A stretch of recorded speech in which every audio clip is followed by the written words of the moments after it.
This week, go Wellness Week, Magnus, me. After some technical issues, we're live. Well, no, you can't stop us, baby. So how's it going, everybody? How you doing, Magnus? I'm good. It's weird because we having cold weather for being California. It's been like mid 60s today, and it's been windy and stuff like that. So yeah, no shorts weather today. So you see, we're the opposite. We're like in the 70s, and I had shorts on all day, so it's been great. Nice. But anyways, so yeah, man. All right, so today our topics are drinking problem. What are you doing for your family or for yourself? For society besides doing things for yourself, ladies and gentlemen. And why can't we be friends with billionaires? I was thinking that. I was like, why does it seem that kind of birds of a feather flock together socioeconomically, religiously? We'll get into that. Okay, so let's start off with alcohol.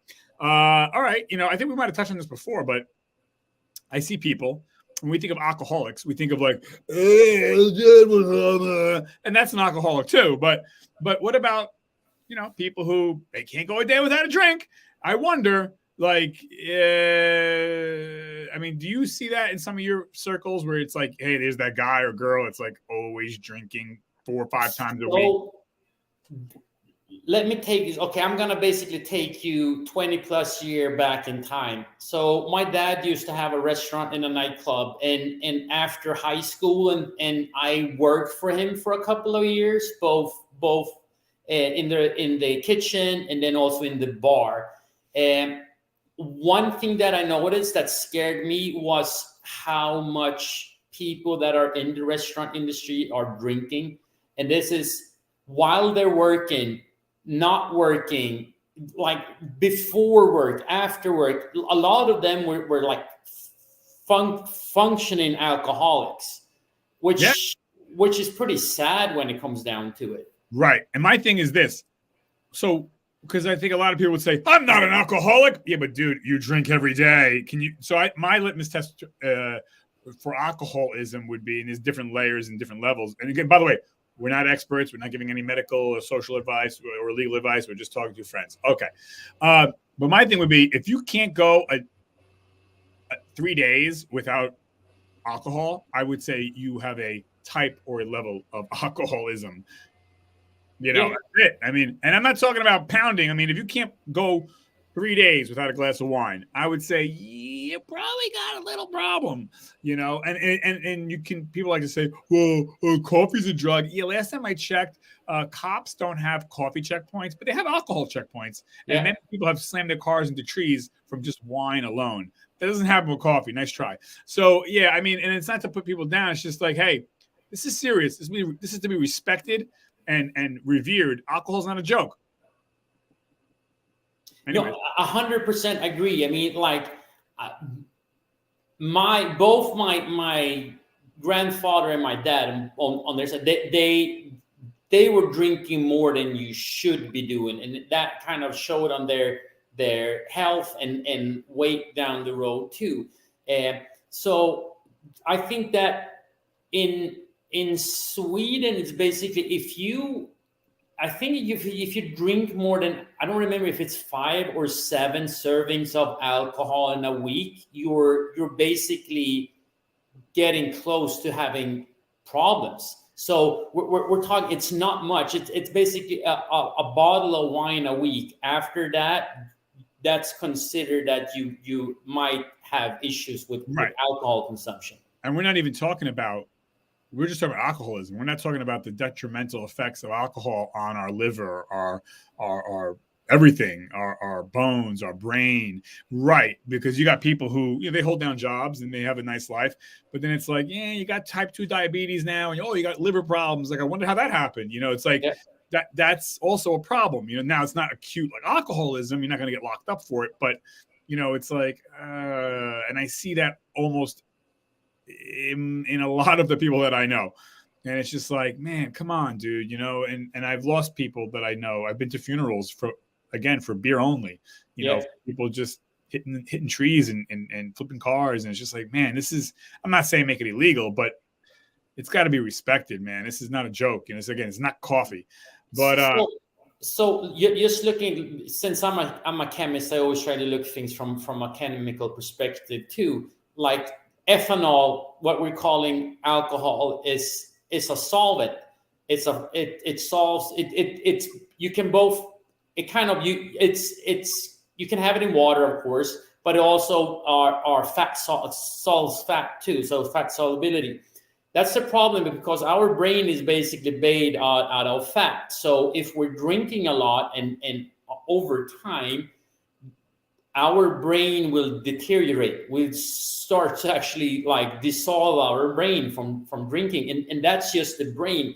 We have other tissues, like we're looking at the kidneys, we're looking at the livers especially, and like internal organs, just looking at our stomach, like from constantly having alcohol in it, we can get ulcers and things like that. It's bad, and it spreads throughout. I mean, it can affect your joints and everything. So it doesn't just, I mean, it affects your whole organism, and also it affects the people from like later generations too. If you have kids, they could cause kids on a genetic level. Yeah. So I'm always like, be aware of how damaging alcohol could be, and like looking at society too. It's a tough one. Yeah, I think people drink also to escape. They're stressed. They're not happy, and we've all been through this. Okay, Yes. I mean, I've been through the ringer myself, and I said to myself, I can see now why people would drink and do drugs. I get it. I didn't do it. I don't do it, but I can totally see why people need to unwind. But it's causing more problems than it's worth. But I get it. It's the easy way out, and it's acceptable. It's celebrated. It's on billboards, and whatever, hot models are drinking, and it's been around for thousands of years, and that's also one of the problems. I mean, but looking at it too, like if we're talking about alcohol, like how alcohol affects our sleep, because people say, okay, I have to drink to de-stress. Okay, fine. The problem is when you're drinking, you're not getting enough deep sleep. You're not recovering, both like physically and mentally. You're waking up exhausted. You go through your day as a zombie, and then you're repeating the same thing. It's like being constantly jet lagged and constantly stressing our bodies. And let's start talking about like alcohol and fat loss. The thing is, and when we're drinking alcohol, the liver turns on. I mean, it has to start working on metabolizing the alcohol, breaking it down. A bunch of the products that gets in there, that's why we get like hungover usually after sometimes when we break it down enough. When the liver shuts down and just focusing on the alcohol, we are not doing anything about like trying to burn any fat or like metabolize fat.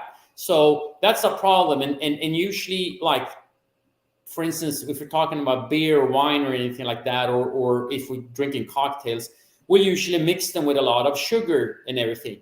So we're adding even more calories that those carbs that we get are going to turn into fat, because our body doesn't have time to take care of it. It's like, just send it out, send it to our fat cell, let it make fat of it. And that's why you see people that has like the fatty liver, and they actually have a lot of the fat storage in between their intestines and things like that. The really, really bad fat storage.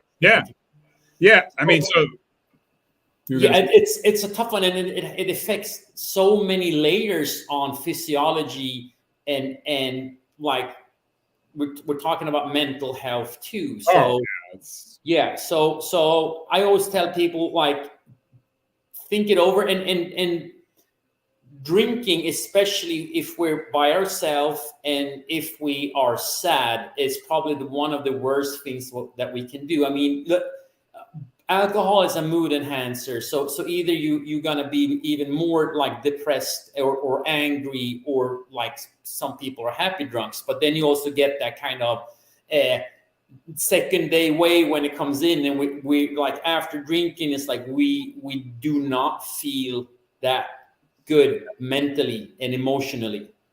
And I think it's all also part and parcel because again, how our society celebrates it, just like celebrating junk food. It's like, hey, it's good, and it's just not. But okay. Anyways, so let's move on here. Is there anything else you wanted to add before I move on to the next? I mean, we could have talks and talks about it, but I think it's important also that people understand that if you have issues or actually your friends are telling that you like people are doing it because they're trying to be nice and save you and going and talking about this and working on getting better. Don't be ashamed about it. It's common, and people should embrace and go to therapy if they need it, if it's that far gone. So yes, talking about this before, a therapist is basically the personal trainer for your brain, your emotions. Yeah, and real quick, I mean, Alcoholics Anonymous is 1-877-3. My God, I'm blind.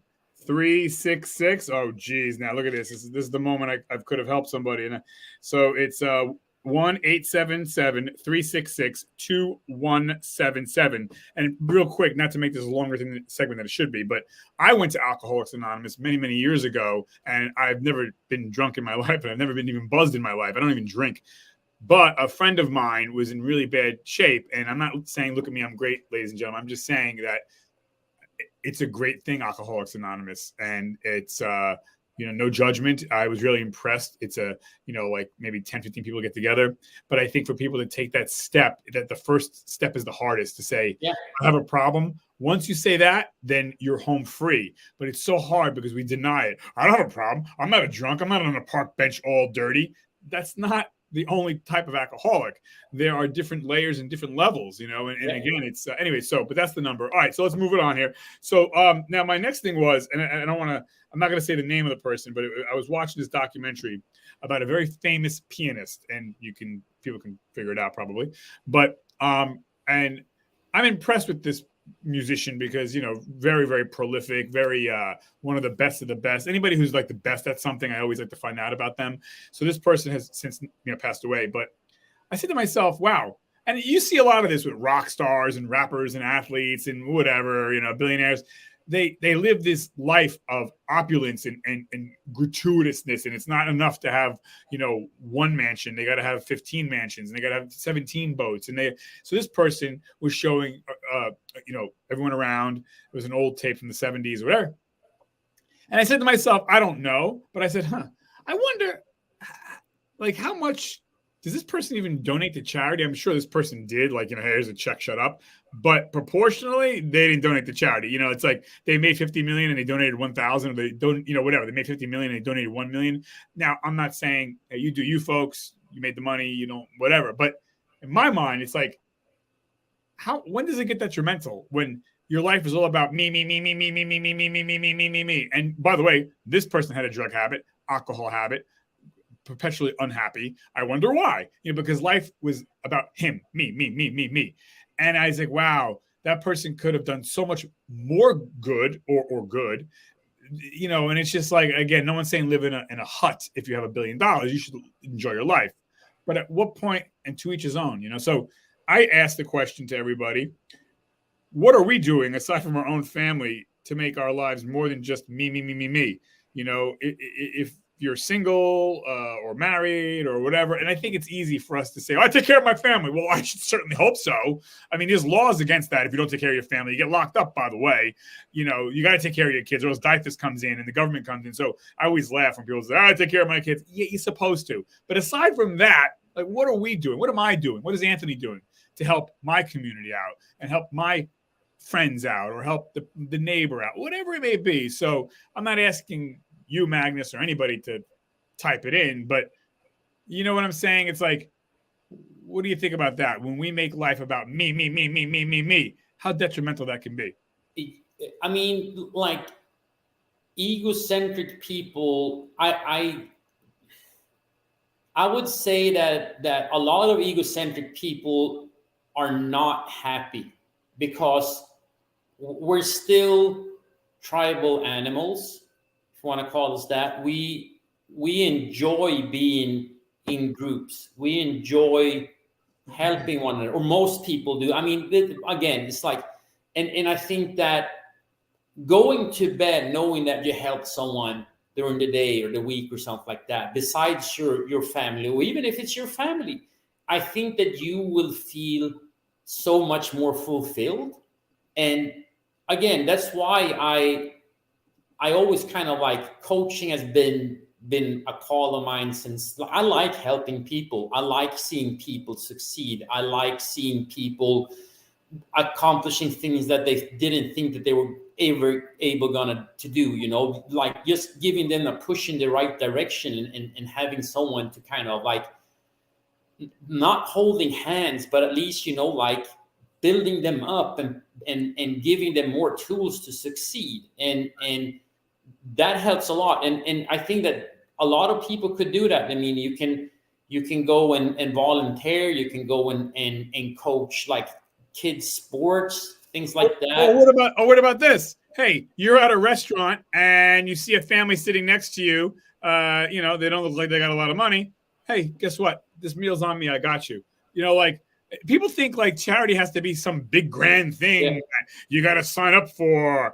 No, it could be whatever, you know, like even myself, like, I'm not saying, look at me, I'm great, but I'm just saying, I want to make I have a happy life. I'm happy because I make my life about others. Okay. I'm not saying that we shouldn't treat ourselves. We should take care of ourselves too.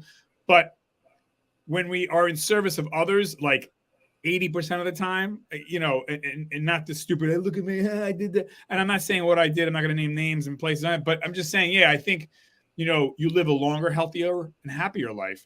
And so many of these people that we see in the news, these pop stars, or whatever, they die miserable and lonely. Not all of them, but when they do, it's always the same thing. Their life was always about them, Yeah. you know, and not about, and I'm not talking about family. You should take care of your family. Aside from that, you know, so.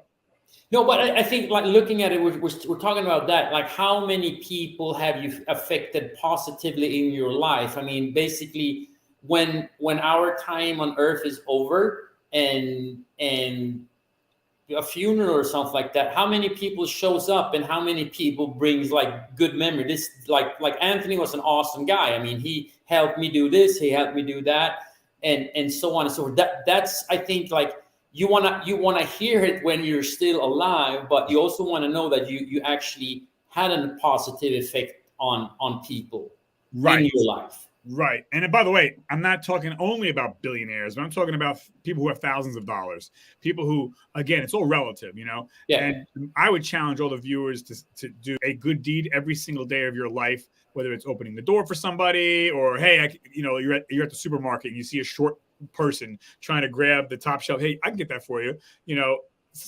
every day it should be about that. Get into that mindset, because you become giving happy. People a compliment too. I mean, like, oh, I like your shoes, I like your hairstyle, I liked your jacket. Oh, and we're like, oh, that was so kind what you said to the bus driver, or like things like that. I mean, you could actually make, like, you can actually change a person's life by just being kind or saying something kind to someone. I mean, you hear stories of people being suicidal when basically a stranger said something and that changed them, just to like, okay, I'll stay alive another day. Yeah. And things turn for the better, you know? Yeah. And it's such a, I get it. We're all busy. We're stressed and things like that. But and like, we're on our phones constantly. Just having eye contact with someone and saying hi or thank you or things like that. Not being on our phone constantly. Right. That's a good way. Yeah. And I think we're more stressed than ever before, but for bullshit, for you know, social media. Oh, we gotta go on that vacation. If we don't get on that vacation, and my life sucks. Oh, I need car payments because you got the latest brand new leased car. Like, no one can drive a car that's 5 years old, you know. So like, we put it on ourselves, you know what I mean? And you know, it's shame on us. 99% of the time, I get it. There are people who have legit problems out there. I'm not saying that, but I'm saying most of it we dump on ourselves. Okay, so let's move on, unless you have something else here. No, it's good. I think it's, like, again, good question. Yeah. Now, I was thinking, interesting question. Yeah. Thank you. So this next topic, why can't we be friends with billionaires? Right now, I was thinking about this because I was like, why do people? Now, I've had people in my life, and you probably get this too, and they'll say, again, whatever. You'll see someone that's quote unquote poor or not in middle class, and they marry like a billionaire or a millionaire, or a millionaire marries a billionaire. You know what I'm saying? Like you're marrying above your whatever economic class typically. And again, I don't want to make it about money, but I don't know how else to phrase this. And I said to myself, well, first off, that's shallow to be like, you should go get somebody, whatever. It's all relative because the person making $30,000 a year, what? So the bum on the corner who has no job, if they married you, hey, they're marrying up, so whatever. Anyways, so it's relative. But my thing was, why is it that, because some people want to be rich. And again, I don't want to make it about money, but I don't know how else to put this. And they'll be like, yeah, I can't be like, they look down on billionaires and millionaires and people who are successful. And here's my thing. If you want to meet someone who's doing something with their life, you have to put yourself in those spots. Now, you could say, well, I don't have the money to go to Harvard. Well, that's one way. But how about this? Go to church, you friggin' moron, or go to the synagogue, go to the mosque. Because guess what? There are millionaires and billionaires there, and you shouldn't go to church or your synagogue or your mosque just to meet somebody who's got money. That's not right. But my point is, do something with your life that's not just, I'm at the bar, I'm playing video games. You don't meet anybody. Like, you want to meet people, you got to go where people are trying to better themselves. And that's typically, not exclusively, but typically where millionaires and billionaires and people who are healthy and people who are trying to do good things. It doesn't have to be cost a lot of money. Go to church or go to the gym or, I don't know, go to a museum or go places where people are bettering themselves. Whole Foods. Yeah. Well, I had a friend of mine, funny you mentioned that. He's complaining he can't find anybody, right? I said, listen, I go, dude, stop going shopping. He's got, he's doing well for himself, whatever. I go, stop shopping at these shithole places for your food. You have to go the whole paycheck. Whole Foods. You got to go, you're eating in every night. You can go out to eat, go out by yourself, go to a nice restaurant. Guess what's going to happen? More than likely, you're going to find people who are movers and shakers and doing things, So it's where you put yourself, But if you want to be lazy and make excuses, again, no one's saying you have to go out and buy a Rolls Royce, but that's where you're usually going to find people who have something to do with their lives, whether, it's status or money. And I'm not saying you want to meet someone just for money's sake, but my point is, anyway, so that's why you have to surround yourself with the people that are already successful or whatever the goal that you're trying to achieve. You have to find the spots where they're at and make friends. And like, that's the thing though, because when it comes down to it, like you're rubbing elbows, if you're a nice person, and you also, one thing that usually help is helping people. Like, what can you do for them to make it, and not asking for anything in return? You see, that's what most people don't do, especially as Americans. Most people want, again, me. Funny when you make it about others and you volunteer, or you get involved in your synagogue, or you get involved in your community center, or you're going to museums, or you're going to courses that you can meet. Guess what's going to happen? You're going to wind up finding people who got their shit together, and that correlates. It's correlation, not causation, but you're going to meet people. I have someone I know that was always like, oh, I don't get any breaks in life. I'm like, yeah, because you don't get up off the couch. All you do is sit. Of course you're not going to go anywhere in your life, you loser. Get up. You're healthy. Go. Well, I don't got money. It doesn't take money to go to the free museum, the library. Like, bro, come on, man. Stop making excuses. So, but if you do you want to. I can tell you one thing. One of the easiest way of meeting new people, besides trying to go to a bar or something like that, like, get a dog and go out and start walking and start talking to their dog owners, and start like people start to say, oh, your dogs are so cute, like whatever. It's just a door opener for it, like it's the same thing. Let me show you this. Like, who can resist this? I Rocky's over here. Rocky's like asleep though, but anyway. But yeah, but you're right. Or by the way, I used to volunteer at the animal shelter. Guess who was there? People who had money, because they that's where people who have money typically go to they want to give their money. They want to do charities. But again, I'm not saying to meet somebody for nefarious reasons because you want money. That's shallow and that's wrong. But I'm saying if you want to be with people typically who are going somewhere in life, socially, religiously, they kind of all meld together, not always, because there's a lot of people who have money who are real shitbags, but not, usually it's not the case. And usually if you got money, you probably got your shit together, typically, not all the time, but again, so that's, you go to your gyms, you go to your museums, you volunteer. I can tell you, I volunteer a lot. And not because I'm trying to meet somebody, I just like volunteering. Well, guess what? It just happens to be, this person owns 10 companies. That person's got 9 yachts. Oh, that's fine. I'm not there for that reason, but I pay attention. I see what's going on. I'm not blind, and then sure enough, just by chance, and I'm not there for that reason, but opportunities start to unfold to me.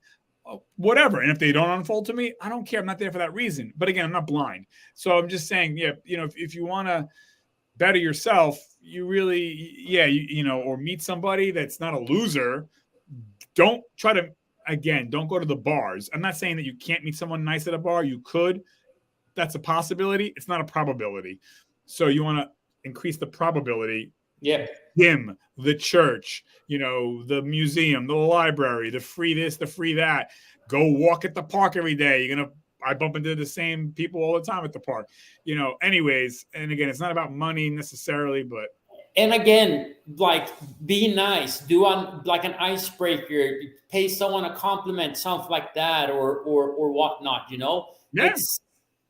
It could be a great story that you're just starting, like you're writing a new chapter of life just by being nice and being out and talking to people. I went to Starbucks. It was last week. I took my earphones out. I put my cell phone down. I had a book out. Guess what happened? Some chick rolled up on me. Oh, you're reading that book? I was like, because you know why? I took my earphones out and I got out of my phone, and she saw that I was receptive to the world, and we had a nice conversation. Again, I wasn't even trying to meet somebody, although I am single. But my point is, when you put yourself out there, meaning take this out, get the phone down.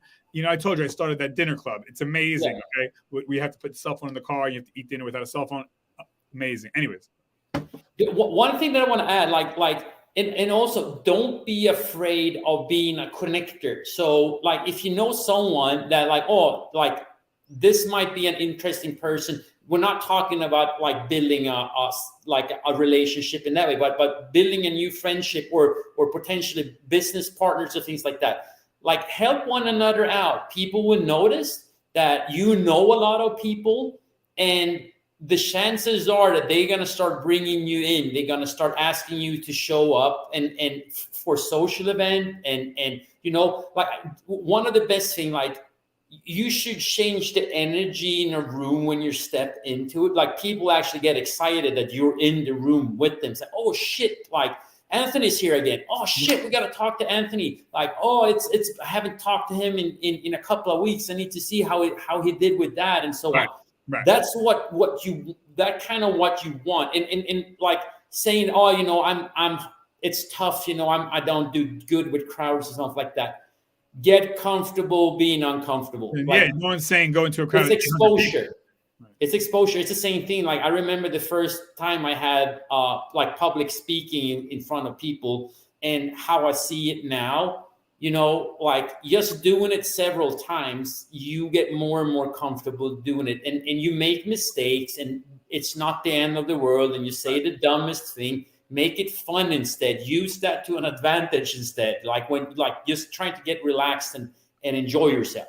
Right. And again, I'm not, listen, if you're not about volunteering, then don't do it. You know what I'm saying? You should do it because you want to. And then an ancillary effect is you meet people, you make connections, things like that. Because also people can smell bullshit artists oh, you're just here to make a connection. Get out of here, shitbag. Yeah.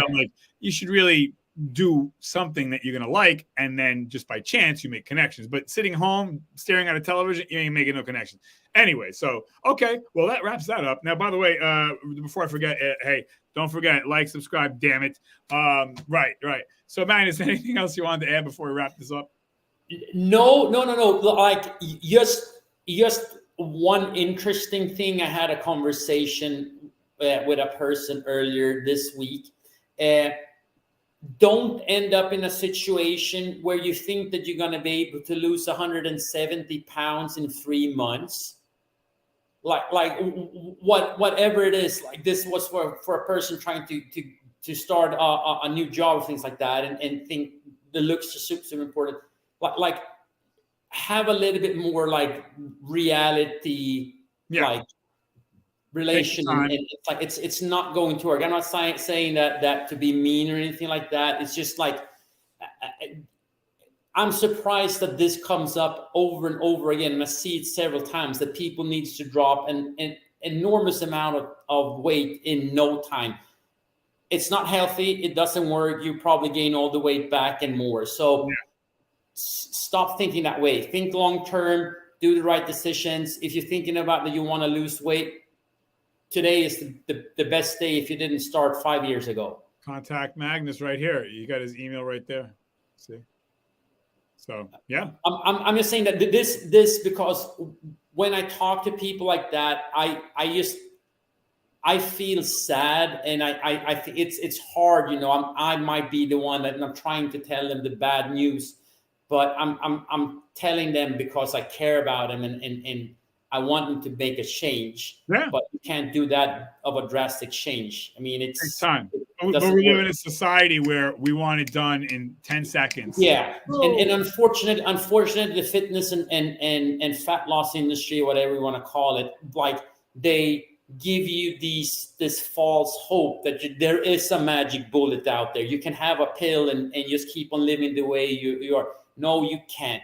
Right. Sorry about the rant, but it's just I just feel sad for people when they end up in a situation like that, and I can't really help them in that time frame. I can help them long term, but not like in a couple of weeks or months. Right. Well, the good news is it doesn't have to be that way. They have power over themselves. They can do it. So that's the good news. It just might take longer, but again, you can do it, ladies and gentlemen. So all right. So yeah. So thanks everybody. So tell us what you think. Give us some comments below about alcohol, about doing more than for yourself in your life. Can you be friends with somebody who's or by the way, vice versa? Can you be friends with a poor person? So it goes both ways. Do we have anybody that is a fat friend with billionaires? That's right. Actually, I don't know. I'm not any of my friends are billionaires. Some of them are multimillionaires, but not billionaires. Yeah, I mean, again, and vice versa, right? I think it's also important to have friends that might not be, not that you want to help your friends or people but I think it's nice to have a wide swath of friends, people who are making 20,000 a year, people who are making 20 trillion a year, and money's not the only thing that kind of rates success or not. Right, because I know a lot of people making 30,000 a year, and they're much happier than a billionaire. And I know that because I know some people who got that kind of cash, and it's so money doesn't equate happiness. But anyway, so thank you everybody. Magnus, thank you, and stay safe, everybody. Thank you for listening in. Catch y'all on the next shows, everybody. Thanks. 1, 2, 3.